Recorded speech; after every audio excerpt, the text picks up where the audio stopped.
केजरीवाल जी, ये मनीष सिसोदिया फिर से मीडिया में छा गए।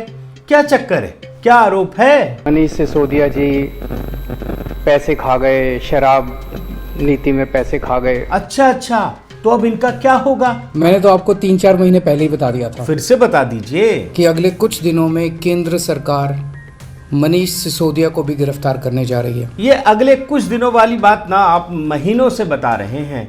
सही दिन बताइए। मनीष सिसोदिया को अगले 10 दिन में गिरफ्तार करेंगे। अब 10 दिन में गिरफ्तारी? पक्का यकीन से बोल सकते हैं? अगले 2-3 दिन में गिरफ्तार कर लेंगे इनको। लेकिन आप तो कह रहे थे कि ये बड़ा कट्टर ईमानदार हैं। आप तो कोई सर्टिफिकेट देने की बात कह रहे थे। क्लीन चिट मिली है मुझको। अरे सिसोदिया जी, आपसे तो पूछा नहीं। प्रधानमंत्री जी की पूरी सारी जांच में एकदम क्लीन चिट है। अरे भैया, केजरीवाल को बोलने दीजिए। केजरीवाल जी, आप ही बताइए ना वो सर्टिफिकेट वाली बात। प्रधानमंत्री जी ने मनीष सिसोदिया को ईमानदारी का सर्टिफिकेट दिया है। अच्छा, प्रधानमंत्री ने सर्टिफिकेट दिया है। मतलब आप कुछ भी बोल सकते हैं, लेकिन मतलब इससे होगा क्या? ऐसे व्यक्ति को तो भारत रत्न मिलना चाहिए। यानी जो भ्रष्ट है उसको भारत रत्न मिलना चाहिए। वैसे एक बात बताइए, प्रधानमंत्री मोदी ने इनको सर्टिफिकेट क्यों दिया? मनीष सिसोदिया जी शराब की नीति में पैसे खा गए। तो इसके लिए सर्टिफिकेट मिलेगा या जेल मिलेगी? तो गिरफ्तार तो होंगे ये। आप कंफ्यूज कर देंगे। लेकिन एक बात बताइए कि ये पूरा मामला तो भ्रष्टाचार का है और सीबीआई ईडी ये रेड कर रही है। अच्छा, ये मामला आप चुपचाप भी होने देते तो चल जाता, लेकिन आप खुद ही क्यों हल्ला कर रहे हैं? आप ही बता रहे हैं भ्रष्टाचार का पूरा मामला। कोई चक्कर है क्या? जब से इन्होंने मनीष सिसोदिया क्या रेड मारी है, गुजरात में हमारा 4% वोट शेयर बढ़ गया। ओहो, ये चक्कर है। मतलब जैसे ही ये मामला आप उठाएंगे आपको फायदा होगा, लेकिन गिरफ्तारी वाली बात क्यों कह रहे हैं? उससे आपको क्या फायदा होगा? जिस दिन ये इनको गिरफ्तार करेंगे, मुझे लगता है 6% वोट और बढ़ जाएगा। और क्या फायदा होगा? देखिए, पूरी बात बता दीजिए, ये टुकड़ों में मत बताइए। अगर 2 बार गिरफ्तार हो गए तो सरकार ही बन जाएगी गुजरात में। अच्छा, तो गुजरात चुनाव जीतने के लिए सिसोदिया जी गिरफ्तार होंगे। लेकिन एक बात बताइए, आप तो प्रधानमंत्री बनने के लिए बड़े उतावले हो रहे हैं, फिर लोकसभा चुनाव भी आएगा, फिर किसकी गिरफ्तारी होगी? अभी मनीष भी गिरफ्तार होंगे और भी कई हो सकता है, मेरे को भी करने। साथियों नमस्कार, मैं हरिश्चंद्र बर्णवाल। ये सारे बयान सुनाने का एक ही मकसद है कि आप समझ सकें कि केजरीवाल जी कभी भी कहीं भी कुछ भी बोल सकते हैं। अगर कोई इन पर या इनके साथियों पर भ्रष्टाचार का आरोप लगाएगा तो ये कहेंगे कि छापे क्यों नहीं डालते। छापे पड़ गए तो बोलेंगे कि अगर सबूत है तो गिरफ्तार करो। अब अगर गिरफ्तारी हो गई तो बोलेंगे कि ये तो आपने बदले के लिए लिया, कभी कोई बहाना। और आप देखिए ये क्या कहते हैं, जब पहली बार गिरफ्तारी हुई थी तो ये कह दिया कि सिसोदिया के घर छापा इसलिए पड़ा क्योंकि न्यूयॉर्क टाइम्स में इनकी खबर छप गई। अब देख लीजिए, रिपोर्ट देखिए। और अब जब इन्हें नोटिस भेजा गया है तो जानते हैं क्या कह रहे हैं? कह रहे हैं कि गुजरात चुनाव में हार की वजह से ऐसा किया गया है। आप ये भी रिपोर्ट देख लीजिए। और हर बार प्रेस कॉन्फ्रेंस करके लंबी चीज़ें बताते हैं, आरोप लगाते हैं। आप दोनों वीडियो एक एक करके, बहुत छोटा हिस्सा आपको सुना रहा हूं, आप देख लीजिए। आज मनीष सिसोदिया को दुनिया का सबसे अच्छा शिक्षा मंत्री घोषित किया गया, लेकिन उसके घर सीबीआई पहुंच के रेड मारने के लिए। ये नोटिस भारतीय जनता पार्टी की हार का संकेत है। अब ये सारी चीजें तो राजनीति है, लेकिन खबर इससे भी बड़ी है। खबर यह है कि सीबीआई और ईडी के पास मनीष सिसोदिया के खिलाफ पुख्ता सबूत मिल गए हैं। और ये ऐसा नहीं है कि अचानक से इनको नोटिस मिला और शिकंजे में ले लिया, बल्कि इसके पीछे बड़ी तैयारी है, लंबी तैयारी है। वो तैयारी भी मैं आपको दिखाऊंगा। और याद रखिए कि इसी वजह से आम आदमी पार्टी या अरविंद केजरीवाल बुरी तरह से घबराए हुए हैं। अब सीबीआई और ईडी के पास जब सबूत इकट्ठा हो चुके हैं तो मनीष सिसोदिया का क्या हाल होगा, यह आपके जहन में भी सवाल उठ सकता है। तो आप इसे नवाब मलिक और संजय राउत से समझ सकते हैं। आपको बिल्कुल थोड़ा सा फ्लैशबैक में दिखाता हूं। आपको याद होगा कि नवाब मलिक ने गिरफ्तारी से पहले किस तरह की बातें की थी। आप देखिए, मैं झुकेगा नहीं, फिर उसके बाद तस्वीरें लगा करके लड़ेंगे, जीतेंगे, सबको एक्सपोज करेंगे, फिर कुछ ही देर की खामोशी है, फिर शोर आएगा, तुम्हारा तो सिर्फ वक्त था, हमारा दौर आएगा। और उसके बाद फिर संजय राउत का हाल देखिए, संजय राउत ने भी मैं झुकेगा नहीं, फिर मतलब कुल मिलाकर के ये लोग जो डायलॉग बाजी करते थे ना, आज हैं क्या कोई बाहर? किसी की आवाज़ सुनाई पड़ती है क्या? सब अंदर हैं और महीनों हो गए इनको अंदर गए हुए। तो यही हाल मनीष सिसोदिया का होना है। मनीष सिसोदिया ने सीबीआई दफ्तर जाने से पहले खूब माहौल बनाया। बाकायदा कैमरे के सामने रिश्तेदारों को लाया गया, तिलक, मिठाई, ये ठीक उसी तरीके से जैसे संजय राउत ने किया था।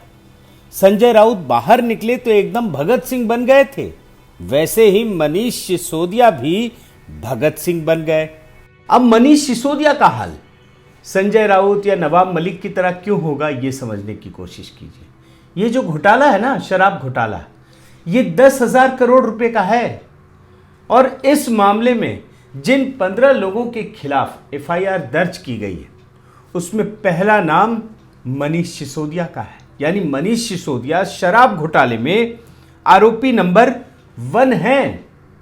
और इस मामले में सिर्फ बात नहीं हो रही है, इसमें तो इन लोगों ने खुद को क्लीन चिट भी दे दी, सब कुछ कर दिया, लेकिन हकीकत यह है कि जिस तरीके से कार्रवाई चल रही है, अब तक 11 अधिकारियों को एलजी साहब ने सस्पेंड कर दिया है। आप रिपोर्ट देखिए, ये कार्रवाई हो चुकी है और हो भी रही है, ये मैं आपको बता रहा हूं।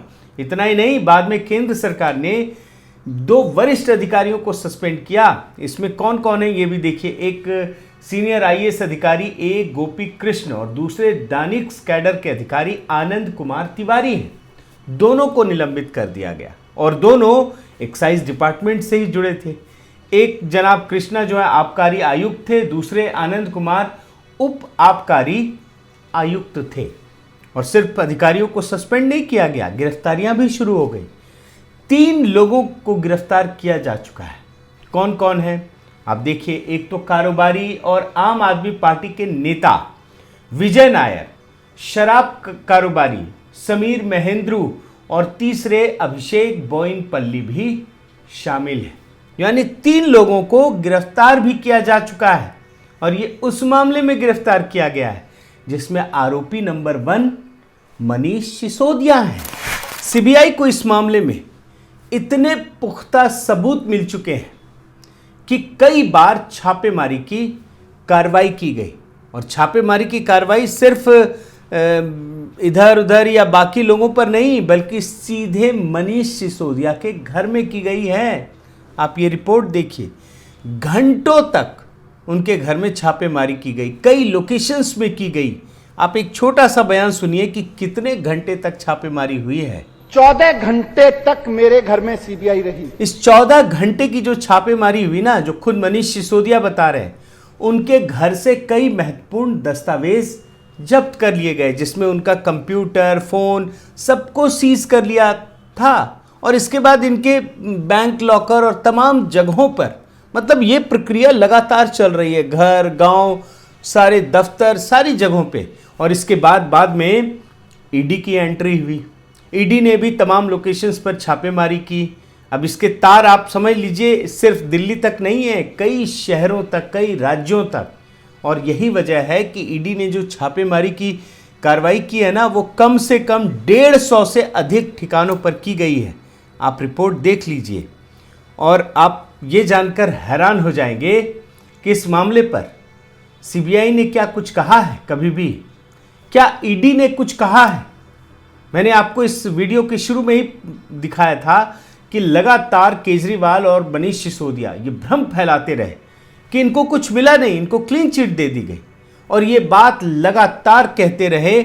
आपको एक छोटा हिस्सा, क्योंकि ये कई बार कह चुके हैं, आप देखिए किस तरीके से केजरीवाल और सिसोदिया भ्रम फैलाते रहे कि इन्हें तो क्लीन चिट मिल गई है। देख लीजिए, क्लीन चिट मिली है मुझको। देख रहे हैं ना, सीबीआई ने क्लीन चिट दे दी है। फिर कभी ये बोलते थे कि ईडी ने क्लीन चिट दे दी है। आप ये भी देख लीजिए हिस्सा, सीबीआई के बाद ईडी ने भी सिसोदिया को क्लीन चिट दी। आपका दावा। और ये पार्टी बड़ी विचित्र है, कुछ भी कह सकती है।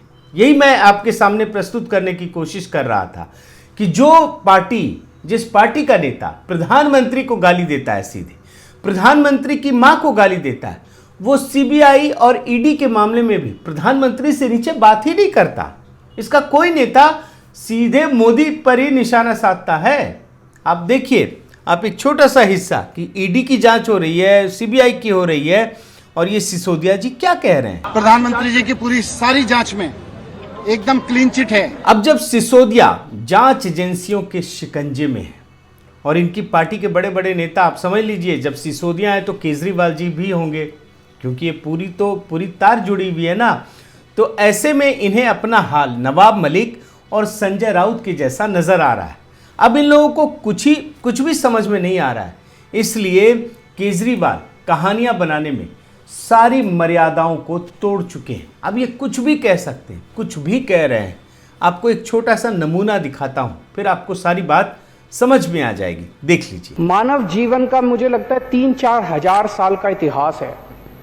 इन 3-4 हजार साल में शायद आम आदमी पार्टी ऐसी पार्टी है जिसके ऊपर सबसे ज्यादा केस हुए होंगे। साथियों, 8 साल तक मोदी जी के सत्ता में रहने के बाद भ्रष्टाचार की खबरें जब आनी बंद हो गई तो लोग उस एहसास को भूल गए जो यूपीए काल के दौरान होता था। आप याद कीजिए, हर दिन अखबारों की और टीवी न्यूज़ चैनलों की जो हेडलाइंस होती थी वो भ्रष्टाचार की खबरों से भरी रहती थी। लेकिन मोदी जी के शासनकाल में तो केंद्र सरकार में कुछ भी नहीं मिला, तो लोग भूल गए, उन्हें पता ही नहीं रहा कि ये देश किन परिस्थितियों से गुजरा है। आज केजरीवाल जी ने उसकी याद दिला दी, उस काल को फिर से स्थापित कर दिया है।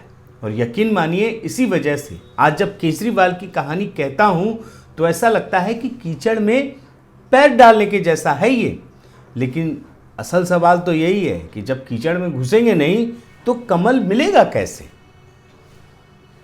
बहुत बहुत धन्यवाद। आपसे निवेदन है दोस्तों कि आप मेरे इस चैनल को ज़रूर सब्सक्राइब कीजिए, लाइक कीजिए, शेयर कीजिए, कमेंट कीजिए और इस बेल आइकन को प्रेस करना मत भूलिएगा। साथ ही दोस्तों, जो मेरा शॉर्ट वीडियो का संस्करण है, मैं बार बार आपको याद दिलाता हूँ, इसमें बहुत ही संक्षिप्त में महत्वपूर्ण खबरों को आपके सामने प्रस्तुत करता हूँ। इससे भी ज़रूर जुड़िए और बाकी लोगों को भी जोड़ने की कोशिश कीजिए। बहुत बहुत धन्यवाद। नमस्कार।